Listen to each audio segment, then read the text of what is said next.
I'll tell you what struck me when we started looking at this subject is that as we've come out of the pandemic, the numbers are huge. 1.7 million persistent absence, 125,000 severely absent, and the 95,000 children missing from education, and often we don't know where they are. Yep.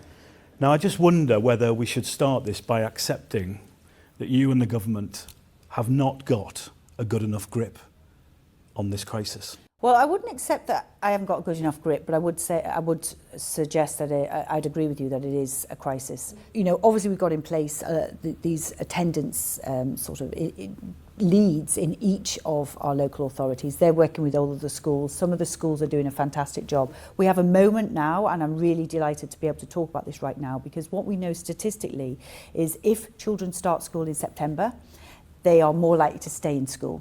Well, let's take the attendance hubs. Fund. Let's take the attendance hubs. Attendance hubs and mentors. It's going to get in touch with about 1,600 pupils. That's 1% of all the severely absent pupils. It's just not enough, is it? Well, we've just expanded it actually to another 4 or 5 places as well. The number I've just quoted includes that expansion of places, the Stoke, Knowsley. Yeah. Knowsley's where I'm from. That pilot, which the government talks a lot about, is only going to impact, at best, 1% of all the severely absent children. It's just not ambitious enough, is it? Well, you have to learn from these of what's working, but it's not the only thing that we're doing. So we already have schools working with other schools. We have best practice that we're sharing as well. We have guidance that we've put out, which has a lot of that best practice in as well. The reason why I asked you whether the government thinks it has a good enough grip on this huge problem, you know it's huge, I know it's huge, is that I've lost count of how many head teachers I've spoken to in the last 4 months who are driving to their pupils' houses to pick them up in the morning to get them into school, because that's the only way that they can get into school.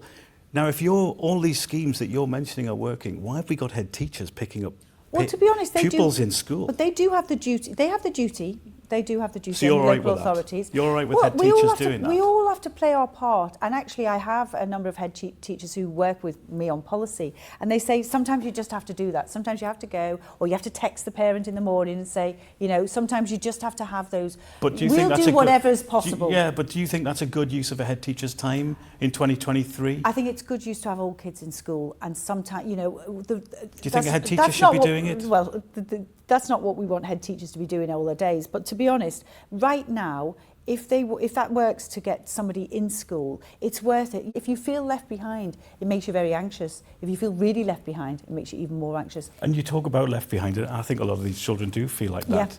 I was quite surprised when we looked at the statistics for children missing education. Last year, at any point, there were 95,000 children missing education. Now, there's a voluntary register to keep an eye on them.